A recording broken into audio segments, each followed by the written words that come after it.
Hello students, नमस्कार। आज हम प्रोबेबिलिटी इंट्रोड्यूस करने वाले हैं। तो नो भौकाल, no drama, let's start. Probability probability क्या है? प्रोबेबिलिटी में हम क्या पढ़ते हैं? तो जैसा कि एनसीईआरटी में बताया गया है कि it is the measure of uncertainty of various phenomena. Uncertainty means अनिश्चितता, यानी अनिश्चितताओं का गणित। प्रोबेबिलिटी को हम बोल सकते हैं मैथमेटिक्स ऑफ अनसर्टेनिटी, या हम कह सकते हैं कि किसी भी घटना के होने की या नहीं होने की क्या संभावना है।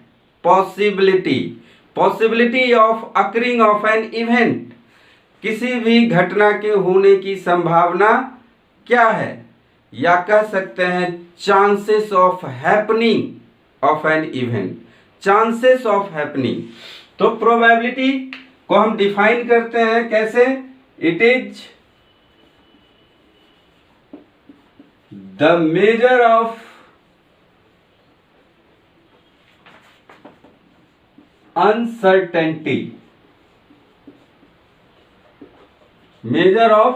uncertainty of various phenomena,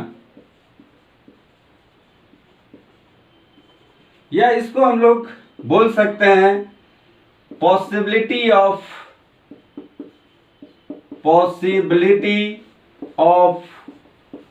happening of an event, या कह सकते हैं चांसेस ऑफ हैपनिंग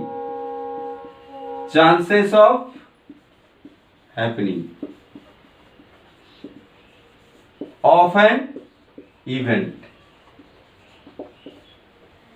तो chances of happening of an event, जैसे कि आज का मौसम कैसा रहेगा, बारिश होगी या नहीं होगी, धूप खिलेंगे या नहीं खिलेंगे। तो पहले ये काम कौन करते थे? पहले ये काम ज्योतिषी करते थे। वो बताते थे फोरकास्टिंग, जैसे कि आजकल टीवी में बहुत सारा देता है फोरकास्टिंग, मोबाइल में भी आने लगा है कि आज का मौसम कैसा रहेगा, बारिश होगी या नहीं होगी। आजकल ये काम मौसम विज्ञानी करते हैं। उनका कैलकुलेट करने का अलग तरीका होगा। वो टेम्परेचर, प्रेशर, ह्यूमिडिटी या हवा का रुख देख करके कैलकुलेट करते होंगे और फिर बताते होंगे कि आज बारिश होगी या नहीं होगी। मैथमेटिक्स में मैथमेटिशियन इसको कैसे बताते हैं? मैथमेटिशियन बताते हैं कि बारिश होगी तो कितने प्रतिशत होने की संभावना है, कितने प्रतिशत होने की संभावना, परसेंटेज में बताएंगे। मीन्स मैथमेटिशियन किसी भी घटना को होने या नहीं होने की संभावना को मैथमेटिकली एक्सप्रेस करते हैं, यानी न्यूमेरिकली एक्सप्रेस करते हैं। परसेंटेज में हो या फ्रैक्शन में हो, वो एक्सप्रेस करते हैं। तो हमने 9th क्लास में भी पढ़ा है प्रोबेबिलिटी हम लोग कैसे निकालते थे, 10th में भी हमने पढ़ा है, और अभी 11 में पढ़ेंगे और इसके बाद 12th में भी पढ़ेंगे। कमोबेश एक ही जैसा है, लेकिन हम एक बार फिर से रिकॉल करना चाहेंगे कि हमने 9th में क्या पढ़ा, 10th में क्या पढ़ा और 11th में क्या पढ़ेंगे, और ये तीनों अलग कैसे है। एक तीनों क्लास की जो प्रोबेबिलिटी है एक दूसरे। तो स्टूडेंट्स याद कीजिए 9th क्लास में हम प्रोबेबिलिटी कैसे निकालते थे। वहां पे एक डाटा दिया होता था, डाटा के आधार पे हम प्रोबेबिलिटी कैलकुलेट करते थे। जैसे कि एक कॉइन है, उसको हमने 100 टाइम टॉस किया और फिर काउंट किया कि हेड कितने बार आया और टेल्स कितने बार आया।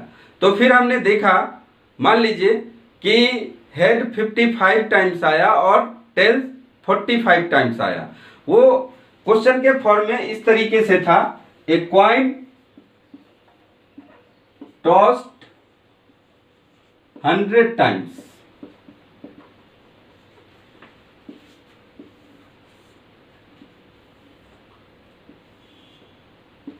ये हेड और टेल। हेड कितने बार आया?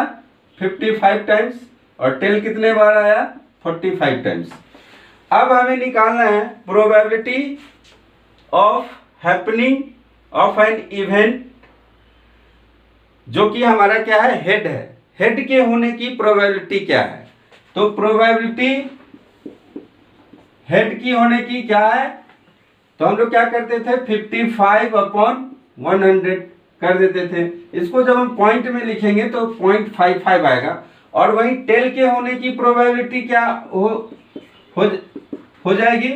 45/100, जो कि क्या आएगा? 0.45। यदि आप इसको एस्टिमेट करेंगे तो ये नियरेस्ट टू क्या है? 0.5 है, और ये भी क्या है? 0.5 है। अब यहीं पे इसी कॉइन को आप 1000 टाइम्स रिपीट कीजिए। इसी एक्सपेरिमेंट को 1000 टाइम्स जब आप रिपीट करेंगे तो देखिए क्या होता है। 1000 टाइम्स में मान लीजिए कि हेड कितने बार आया और टेल कितने बार आया? हेड मान लीजिए 510 टाइम्स आया और टेल 490 टाइम्स आया। अब यहां पे हेड के होने की प्रोबेबिलिटी क्या है? 510/1000, और ये आ जाएगा आपका 0.51। वही टेल के होने की प्रोबेबिलिटी ये हो जाएगा 490/1000, यानी कि 0.49। आप दोनों एक्सपेरिमेंट में देख सकते हैं कि जब हमने 100 टाइम्स रिपीट किया था तो हमारी प्रोबेबिलिटी 0.55 थी हेड के होने की प्रोबेबिलिटी, और जब हमने 1000 टाइम्स रिपीट किया है एक्सपेरिमेंट को, टॉस किया है कॉइन को, तो हेड के होने की प्रोबेबिलिटी है 0.51 है। आप देख सकते हैं कि 0.5 की तरफ बढ़ रहा है। वही टेल के होने की प्रोबेबिलिटी जब 100 टाइम्स हमने टॉस किया था तो क्या था?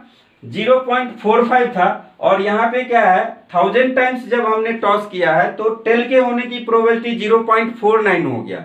इसका मतलब है कि जब आप नंबर ऑफ रिपीटिशन बढ़ाएंगे, एक्सपेरिमेंट का रिपीटिशन बढ़ाएंगे, जितना ज्यादा बार आप एक्सपेरिमेंट करेंगे उतना ज्यादा एक्यूरेट वैल्यू के नजदीक हम पहुंच रहे हैं। यानी जब 100 टाइम्स किए तो 0.55 था, और जब 1000 टाइम्स किए तो 0.51 हो गया। होना कितना चाहिए? 0.5। तब जब इसको और बढ़ाइए तो वो ऑलमोस्ट 0.5 की तरफ जाएगा। तो ये जो कैलकुलेशन है वो एक डाटा पे बेस्ड है, ये ऑब्जर्वेशन ऑफ डाटा पे बेस्ड है। यानी कि यहां पे इसको हम लोग क्या बोलते हैं? स्टैटिस्टिकल अप्रोच, स्टैटिस्टिक्स पर बेस्ड है ये। तो इस प्रोबेबिलिटी को हम लोग बोलते हैं statistical approach of probability. Statistical approach इसी को कहते हैं।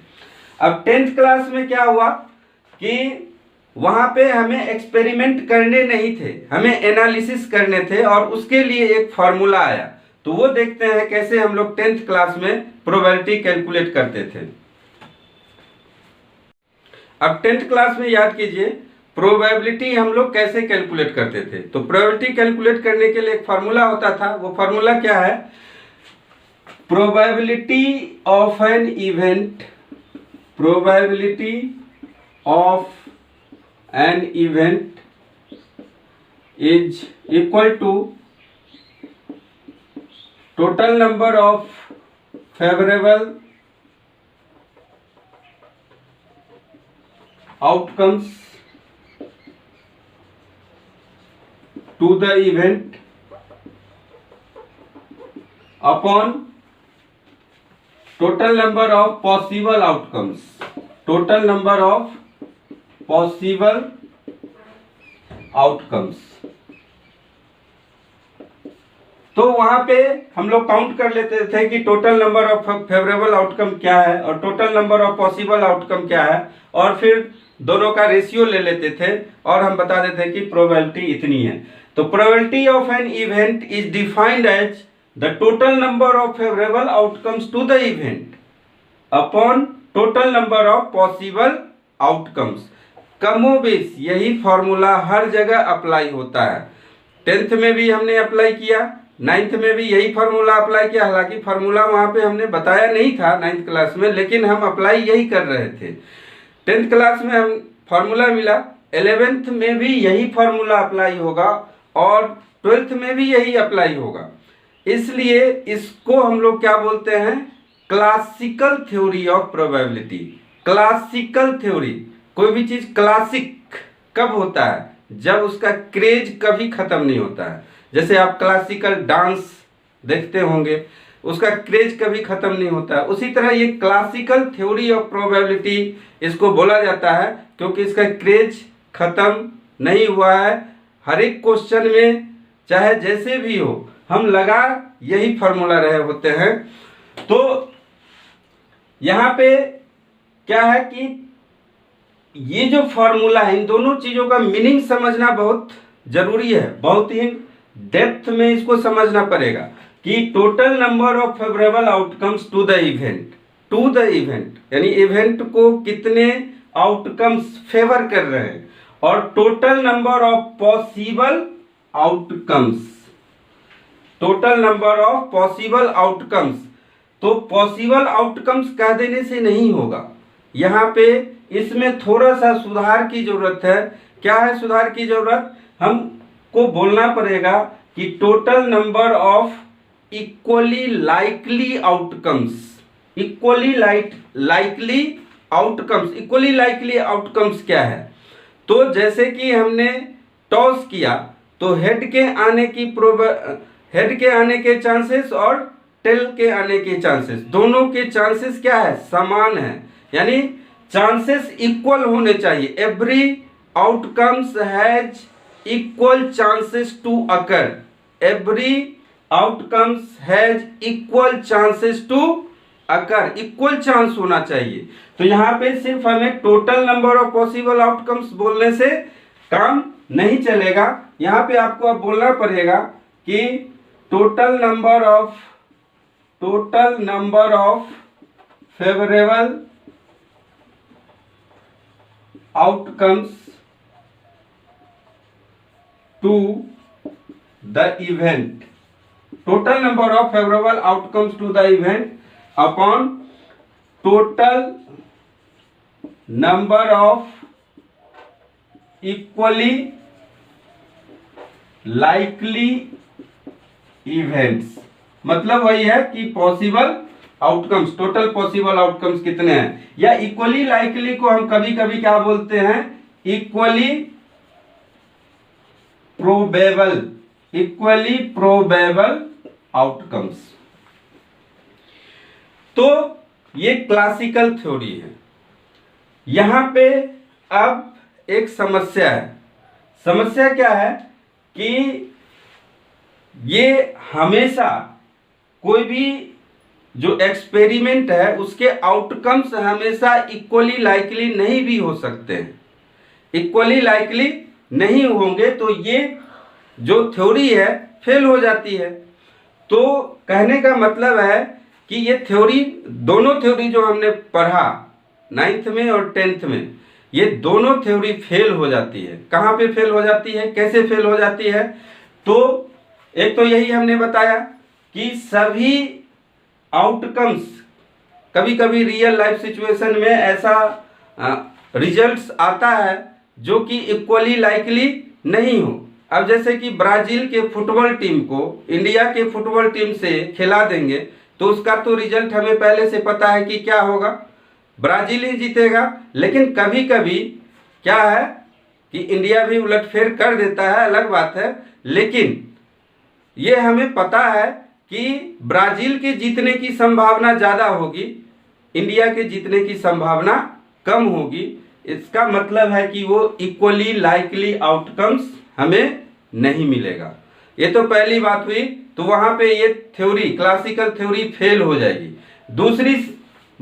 दूसरी बात है कि कहाँ पे थ्योरी फेल होगी, जब number of outcomes, total number of possible outcomes infinite हो।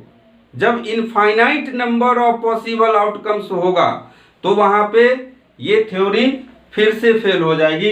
जैसे ही आप total number of possible outcomes infinite हो जाएगा, नीचे में इन्फिनिटी आएगा, आप देख सकते हैं कि ये क्या होगा, नॉट डिफाइंड होगा, मीन्स ये क्लासिकल थ्योरी फेल हो गई। उसी तरह जो हमने पढ़ा था स्टैटिस्टिकल अप्रोच इन क्लास 9, वहां पे भी क्या था, हम एक्सपेरिमेंट कर रहे थे 100 टाइम्स 1000 टाइम्स।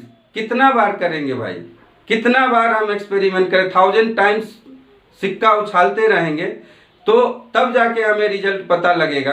तो वो भी उतना अच्छा क्या है, थ्योरी नहीं है। थ्योरी है, हमारा जो डेवलपमेंट हुआ प्रोबेबिलिटी का वहीं से हुआ। पहले स्टैटिस्टिकल अप्रोच आया, फिर एनालिटिकल अप्रोच आया, और फिर अब 11th क्लास में नया अप्रोच हम लोग सीखेंगे और वो होगा एक्जियोमेटिक अप्रोच। एक्जियोमेटिक अप्रोच क्या है, बेस्ड ऑन सम एक्जियम्स। और एक्जियम्स के बारे में आप लोगों को पता है कि क्या होता है एक्जियोमेटिक अप्रोच। अभी 11th क्लास में हम लोग सीखेंगे एक्जियोमेटिक अप्रोच ऑफ प्रोबेबिलिटी।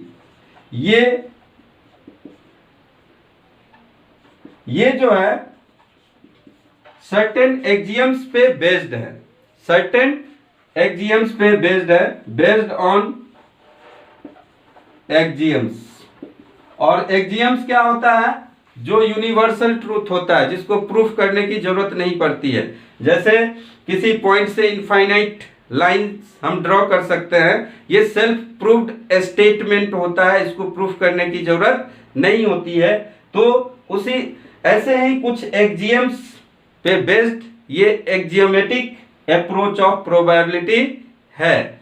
इसको 1933 में रशियन मैथमेटिशियन कोलमोग्रोव ने दिया था। और इसको पढ़ने से पहले हमें कुछ बेसिक टर्म्स आने चाहिए। उन्होंने अपने बुक्स में उस बेसिक टर्म्स को कैसे डिफाइन किया और एनसीईआरटी में कैसे डिफाइन किया गया है, वो सारी चीज हम अभी आपको बताएंगे कि एक्जियोमेटिक अप्रोच पढ़ने से पहले हमें ये बेसिक टर्म्स आने चाहिए, उसका मीनिंग हमें समझना चाहिए, मीनिंग एकदम क्लियर होना चाहिए कि हम क्या बात कर रहे हैं, किस टर्म्स का क्या मीनिंग है।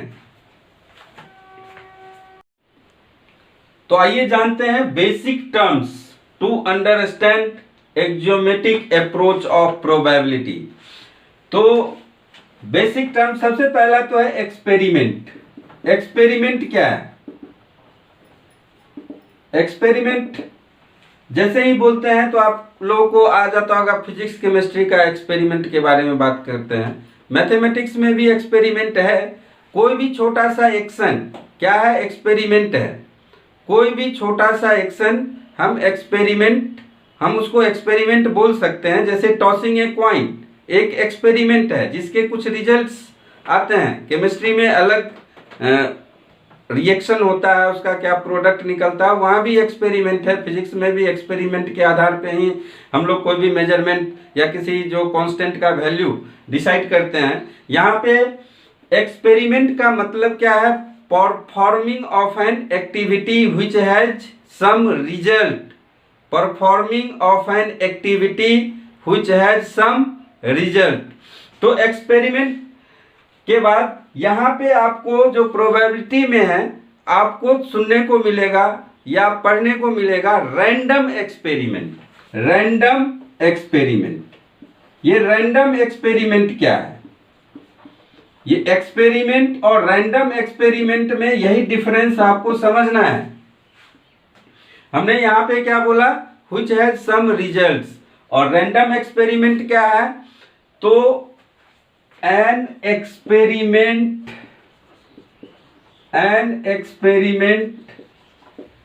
is called random experiment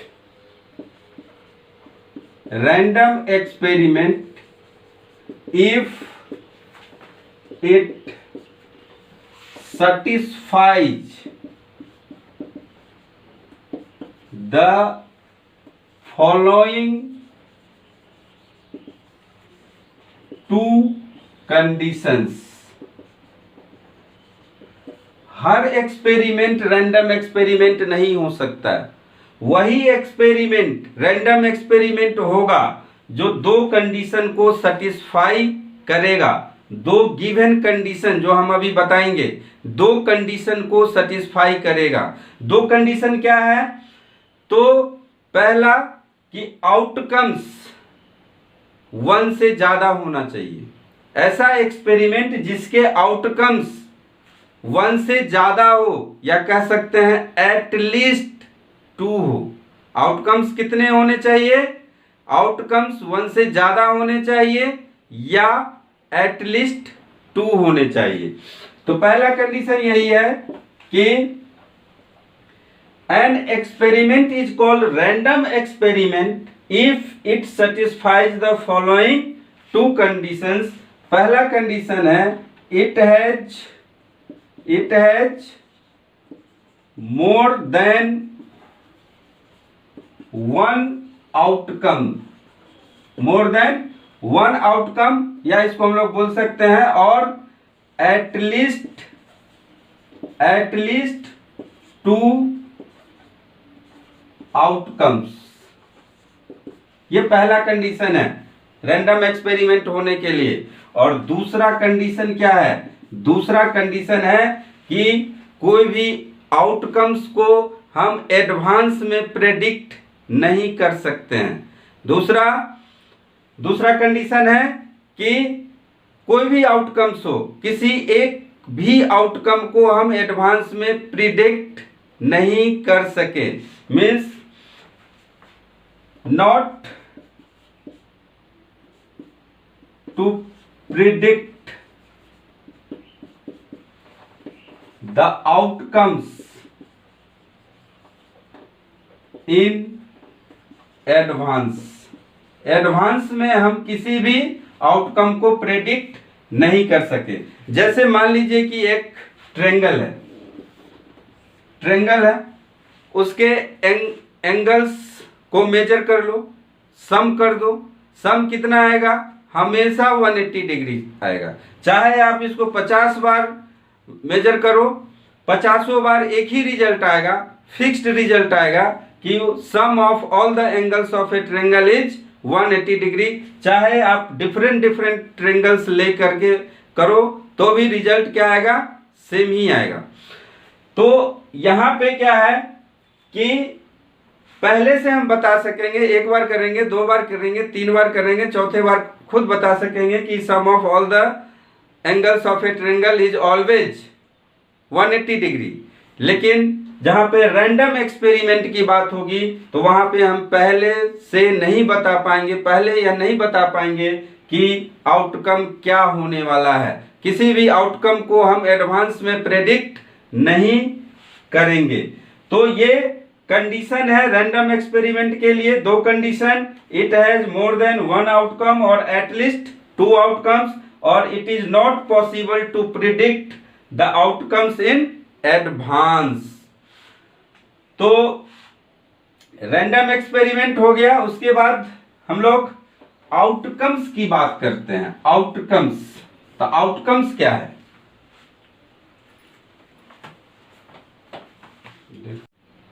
तो आउटकम्स क्या है? A possible result of a random experiment is called outcome. A possible result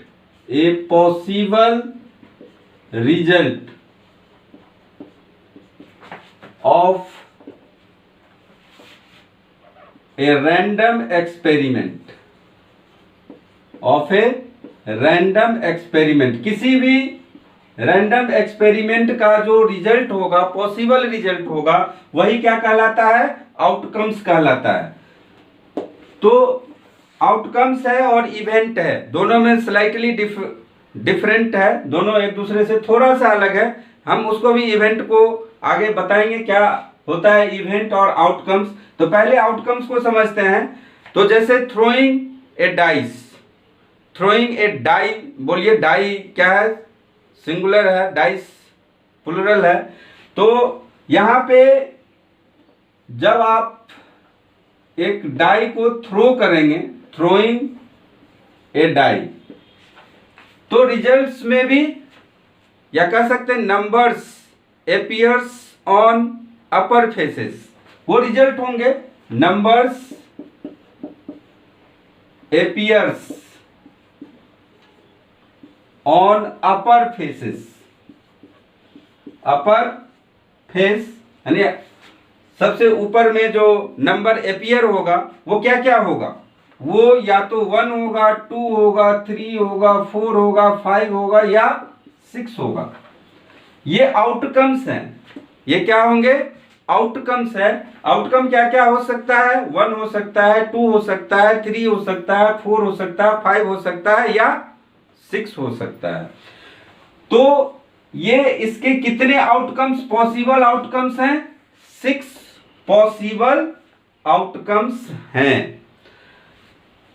तो यहां पे आउटकम्स को हम बोल सकते हैं number appears on upper faces क्या है, 1 है, हो सकता है या 2 हो सकता है या 3 हो सकता है या 4 हो सकता है या 5 हो सकता है या 6। तो यही क्या है, हमारे आउटकम है। और जब हम सैंपल स्पेस की बात करेंगे तो सैंपल स्पेस की बात जब करेंगे तो वो क्या हो जाएगा, सैंपल स्पेस क्या होता है, तो sample space means set of all possible outcomes. इसी को जब हम इस तरीके से लिखेंगे, S is the set of 1 2 3 4 5 6 यानी set of all possible outcomes is called sample space. तो लिख सकते हैं set of all possible outcomes. कितने पॉसिबल आउटकम्स हैं उसका सेट क्या होगा, सैंपल स्पेस होगा। और उसको हम लोग किससे डिनोट करते हैं, एस से डिनोट करते हैं। तो यहां जो 11 क्लास में है आपको सैंपल स्पेस पहले लिखना आना चाहिए। आपको एकदम क्लियर लिखने के लिए दे तो आप उसको क्लियरली लिख दें, set of all possible outcomes. जैसे हम लोग अभी एक एग्जांपल से समझेंगे आउटकम्स और सैंपल स्पेस को।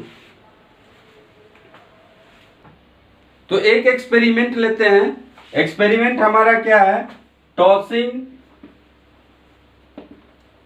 2 कॉइन्स साइमल्टेनियसली।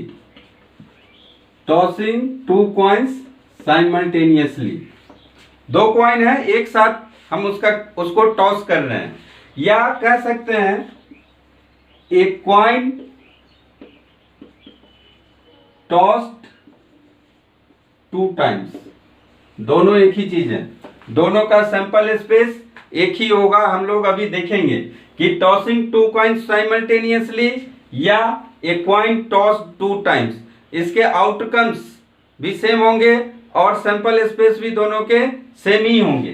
तो टॉसिंग 2 कॉइन्स साइमल्टेनियसली, इसको जब देखेंगे 2 कॉइन्स साइमल्टेनियसली जब टॉस करते हैं तो क्या क्या रिजल्ट हो सकता है। तो फर्स्ट कॉइन मान लीजिए ये फर्स्ट कॉइन है, ये सेकंड कॉइन है। इस पे क्या हो सकता है, फर्स्ट कॉइन पे हेड होगा, दूसरे कॉइन पे भी हेड हो सकता है, या नहीं तो फर्स्ट कॉइन पे हेड होगा, दूसरे कॉइन पे टेल हो सकता है, या नहीं फर्स्ट कॉइन पे टेल होगा, दूसरे कॉइन पे हेड हो सकता है, या नहीं तो दोनों कॉइन पे टेल टेल हो सकता है। तो या तो एच एच होगा, हेड हेड होगा, या नहीं तो हेड टेल होगा, या नहीं तो टेल हेड होगा, या नहीं तो टेल टेल होगा। यदि दोनों सिक्का एक साथ उछाले तो यही पॉसिबिलिटी होगी। ऑल पॉसिबल आउटकम्स क्या क्या होगा, आउटकम्स जब हम लिखेंगे तो ये H H, H T, T H या टी टी बोल सकते हैं। और इसी को ये हो गया these are outcomes, these are outcomes. और इसी को जब हम सेट के फॉर्म में लिखेंगे तो हो जाएगा सैंपल स्पेस। तो एच एच HT, TH और TT को जब हम सेट के फॉर्म में लिख दिए तो ये क्या हो गया, सैंपल स्पेस। अब हम क्या बोले थे, a coin tossed 2 times, a coin tossed 2 times, तो क्या होगा, पहली बार और पहली बार में क्या क्या हो सकता है, तो सेम ही रिजल्ट आएगा। एक कॉइन है, 2 बार क्या करना है, उसको टॉस करना है, तो पहला बार फर्स्ट टाइम, इसको हम लिख सकते हैं फर्स्ट टाइम और second time. First time head हो सकता है, सेकेंड टाइम भी हेड हो सकता है। फर्स्ट टाइम हेड हो सकता है, सेकेंड टाइम टेल हो सकता है। फर्स्ट टाइम टेल हो सकता है, सेकेंड टाइम हेड हो सकता है, या फर्स्ट टाइम टेल होगा, सेकेंड टाइम भी टेल ही होगा। तो इसमें भी क्या हो गए possible outcomes, HH, HT, TH, TT, यहां भी वही चीज है, HH, HT, TH, TT। आप देख सकते हैं कि जब 2 कॉइन को हम साइमल्टेनियसली टॉस करें या बारी बारी से टॉस करें, हमारा रिजल्ट सेम है, यानी कि आउटकम सेम है, या कह सकते हैं कि सैंपल स्पेस सेम होता है। तो इसको लिखने का तरीका बहुत ही आसान तरीका मैं बताऊंगा, बहुत ही आसान तरीका है। कोई भी सैंपल स्पेस यदि आपको किसी भी एक्सपेरिमेंट का लिखने के लिए दे, इस एक्सरसाइज में जो है सैंपल स्पेस ही लिखना है, तो सैंपल स्पेस के लिए बहुत ही आसान तरीका बताऊंगा मैं, और आप इजिली किसी भी एक्सपेरिमेंट का सैंपल स्पेस लिख सकते हैं। तो जैसे यहाँ पे आप देख सकते हैं कि 2 कॉइन है, 2 कॉइन है, 2 कॉइन है, चलिए ठीक है, तो उसको हम लोग एक बड़ा सा सर्कल ले लेते हैं। इसमें HT है, HT है, या तो हेड होगा या टेल होगा। दूसरे कॉइन में भी क्या होगा, हेड होगा या टेल होगा। हम इसको क्रॉस कर देते हैं, तो क्रॉस प्रोडक्ट या कार्टेशियन प्रोडक्ट पढ़े होंगे, तो हम उसी को अप्लाई करेंगे यहाँ पे, और इसके ऑल पॉसिबल आउटकम्स बता देंगे या सैंपल स्पेस बता देंगे। तो HT एक कॉइन का क्या हो सकता है, जब एक कॉइन पे या तो हेड होगा या टेल होगा, दूसरे कॉइन पे भी या तो हेड होगा या टेल होगा। तो जब दोनों एक साथ करेंगे तो दोनों को हम लोग मल्टीप्लाई करते हैं, क्रॉस करते हैं, तो क्या हमें मिलेगा, HH पेयर बना दीजिए, TH, HT और फिर TT, देख लीजिए सेम ही है, HH, HT, TH और TT, तो वही चीज है। इसको भी उसी तरीके से कर सकते हैं। ये जो मेथड है हम हर एक क्वेश्चन में अप्लाई कर सकते हैं। तो जैसे अब हम एक और क्वेश्चन लेते हैं, 3 कॉइन्स टॉस्ड टुगेदर या टॉस्ड साइमल्टेनियसली। तो टॉसिंग 3 कॉइन्स साइमल्टेनियसली, उसके सैंपल स्पेस क्या क्या होंगे, फटाफट बताते हैं कैसे हमको करना है। तो देखिए HT cross HT cross HT। अब जब इन दोनों को हमने क्रॉस किया था, HT क्रॉस HT, तो हमें ये मिला था, तो इसको लिख दीजिए फटाफट, HH, TH, HT, TT cross HT। अब फिर से पेयर, ये HH को H के साथ बना दीजिए पेयर, HH H हो जाएगा, उसके बाद TH H हो जाएगा, फिर HT H हो जाएगा, HT H, उसके बाद TTH, फिर T के साथ बना दीजिए HHT, HHT, THT, THT और HTT, HTT और फिर TTT। देख सकते हैं 1 2 3 4 5 6 7 8 8 आउटकम्स होंगे इसमें। यदि 3 कॉइन्स को एक साथ आप टॉस करेंगे तो total number of possible outcomes कितने होंगे, 8 होंगे। यानी इसको हम लोग सिंपल है, आपको क्या निकालना है, total number of possible outcomes. तो total number of possible outcomes, तो इसमें 2 थे, उसमें 2 थे, इसमें 2 थे, तो कितना हो जाएगा 2 क्रॉस 2 क्रॉस 2 यानी कि 8। तो आप आसानी से total number of possible outcomes भी बता देंगे और सैंपल स्पेस भी आप आसानी से बता सकते हैं इस मेथड से। एक और एग्जांपल हम लोग लेते हैं। तो स्टूडेंट देखते हैं एक एक्सपेरिमेंट और, ए डाई इज थ्रोन 2 टाइम्स और थ्रोइंग 2 डाइस साइमल्टेनियसली। एक ही बात मैं पहले ही बता चुका हूं कि कोई डाई है उसको 2 बार फेंकिए, या नहीं तो एक ही डाइस 2 डाइस को एक साथ फेंकिए। क्या हमने बोला कि एक डाई है उसको 2 बार फेंकिए, या दो डाइस एक साथ फेंकिए। एक ही बात होगी, रिजल्ट एक ही आएगा, आउटकम सेम होंगे। कैसे? तो एक डाई को जब फेंकेंगे तो क्या क्या रिजल्ट आ सकता है, क्या क्या आउटकम्स हो सकता है। तो आपको पता है कि जब डाई को फेंकेंगे तो रिजल्ट हमारा 1 2 3 4 5 6 इन्हीं में से कोई एक आएगा, और दूसरी बार जब फेंकेंगे तो भी यही नंबर्स होंगे। 1 हो सकते हैं, या 2 हो सकते हैं, या 3 हो सकते हैं, या 4 हो सकते हैं, या 5 हो सकते हैं, या 6 हो सकते हैं। तो पहली बार में भी यही नंबर्स हो सकते हैं, दूसरी बार में भी यही नंबर हो सकते हैं। तो 1 2 3 4 5 6। अब कह रहा है कि इसका सैंपल स्पेस लिखिए। सैंपल स्पेस कैसे लिखेंगे? 1 2 3 4 5 6 क्रॉस 1 2 3 4 5 6। तो अभी हमने आपको सिखाया, आप सबको क्रॉस कर दीजिए। कैसे क्रॉस करेंगे? तो 1 के साथ 1 को कीजिए तो 1 1 हो जाएगा, 1 1 इसको एक दे दीजिए, 1 2 हो जाएगा, 1 3 हो जाएगा, 1 4 हो जाएगा, 1 5 हो जाएगा, 1 6 हो जाएगा। एक ऑर्डर्ड पेयर में हम लिख रहे हैं, जैसे कि फर्स्ट टाइम 1 आया होगा, सेकेंड टाइम भी 1 ही आया होगा। फर्स्ट टाइम 1 आया होगा, सेकेंड टाइम 2 आया होगा। फर्स्ट टाइम 1 आया होगा, सेकेंड टाइम 3 आया होगा। फर्स्ट टाइम 1 आया होगा और सेकेंड टाइम 4 आया होगा। फर्स्ट टाइम 1 आया होगा, सेकेंड टाइम 5 आया होगा। और इसी तरीके से आप 2 के साथ भी पेयर बना सकते हैं। तो फर्स्ट टाइम 2 आया होगा और सेकेंड टाइम 1 होगा। तो इस तरीके से आप इसको लिख सकते हैं। 2 का 2 से बना दीजिए, 2 का 3 से बना दीजिए, 2 का 4 से बना दीजिए, 2 का 5 से बना दीजिए और 2 का 6 से भी बना दीजिए। उसी तरह क्या हो जाएगा, 3 का 1 से बना दीजिए, 3 1 3 2 3 3 3 3 3 4 3 5 3 6।